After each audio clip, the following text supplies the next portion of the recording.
If he were telling the truth, he wouldn't have told us. Good morning, world. I was watching some Jacob Israel, and he had this video about Tucker Carlson being the head of Twitter and a bunch of other things. But there was 3 keywords that really stuck with me in this video, and that was Lilith, Queen of the South, and Sign of Jonah. So take a look at this video because I wanted to talk about some of these things. And we know 666 is the number of man. Diablo, Queen of the South, rising for that day of judgment. It's written right there in Matthew chapter 12, verse 42. We've been talking a lot about Jonah. We've been talking a lot about the days that we're in.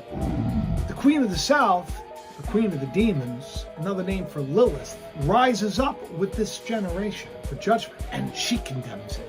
I have a whole video, by the way, about Solomon, and there's a whole thing about Solomon and these demons that Solomon had charge over and how they're connected to, believe it or not, emojis. It's like you're casting spells on people every time you put that out. I don't know if it's true, but it's very interesting. Solomon had some insight, you know what I mean? All right, so let me read this to you because this is the day that we're in. So a certain of the scribes and the Pharisees answered, saying, he was talking to Jesus, Master, we would see a sign from you. But Jesus answered and said, an evil and adulterous generation seeks after a sign, but there will no sign be given to you at the end days, but the sign of the prophet Jonas. For as Jonah was 3 days and 3 nights in the great fish's belly, so shall the Son of Man be 3 days and 3 nights in the heart of the earth. 3 days and 3 nights. It's a period of time. 3 months, 3 weeks, 3 days, just a period of time. We were locked down in the heart of the earth, in our homes. That was a sign. At the same time that we were locked down, there was a story going around about a lobster guy who was swallowed by a fish, a great fish. It's the sign of Jonah. Then it goes on to say, the men of Nineveh shall rise in judgment with this generation. I've talked about on the program how in the end, the reason why there's so many people on the earth is because God brings everybody back for the final judgment. We're all here. Isn't that interesting? We're all here at this moment in time for this reason. The men of Nineveh shall rise in the judgment with this generation and shall condemn it, because they repented at the preaching of Jonah, and behold, a greater than Jonah is here. Jesus was saying, he says, look, a greater than Jonah is here. The judgment is always now. We are now in the judgment. Why do we know this? Because it says, the Queen of the South shall rise up in judgment with this generation and shall condemn it. For she came from the uttermost parts of the earth to hear the wisdom of Solomon, and behold, a greater than Solomon is here. This is interesting. This Lilith, the Queen of the South, the Queen of the Jinn, the Queen of the Demons, seems to be literally on display smack dab in the middle of Babylon itself. Do you think that maybe the reason I come to you all the time and say, buckle up, get ready, love people, is because now's the time? So, Queen of the South. You know, Jacob was saying that Lilith was the Queen of the South and Queen of the South is the Queen of the Jinn. But the Queen of the South, at least in the passage in Matthew when Jesus is talking about it, and also from the Old Testament, Queen of the South was the Queen of Ethiopia. I believe the Queen of Sheba, but I think Sheba was in Ethiopia. I don't know all the specific details there, but that's one of the things I wanted to talk about because he's talking about Lilith. And if that's the case, that's kind of racist. He's saying that queen is the queen of the demons. But then it made me think, I was like, man, if what Jacob is saying is true and Lilith came and King Solomon fell in love with a demon, man, no wonder why God got very angry. Maybe it wasn't just his other wives that he allowed to put the high places up, because he did something even worse than that. He was with a demon. But I don't think that's the case, Jacob. I don't think that the love of his life, King Solomon, I don't know the specifics about all that happened, but the Jews wouldn't allow King Solomon to marry the Queen of Sheba.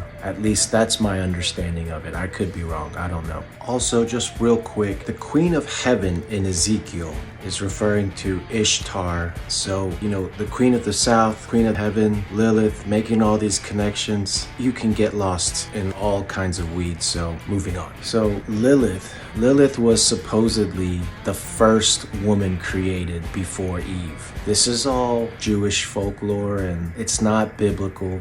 And there's many interpretations of what and who Lilith is. My theory is this. Now, I could be completely wrong, and this is just my theory, but in Genesis chapter 6, you've got the sons of God coming down upon the daughters of men. And then in Enoch 6, you've got Semyaza, and he gathers all of the 200 watchers that were supposed to keep their first estate. He falls in love with a human woman. And so he wants to do this, but he doesn't want to do this alone. So he makes a pact with all the other 200 watchers to go down and do this deed on Mount Hermon. They make a pact on Mount Hermon. Well, my theory is Genesis chapter 6, 600 years later, you've got Adam. 600 years later, you've got the days of Noah. And it's also in Genesis chapter 6 when all of this happens. It's also in Enoch chapter 6 when all of this happens. But my contention is that Semyaza actually seduced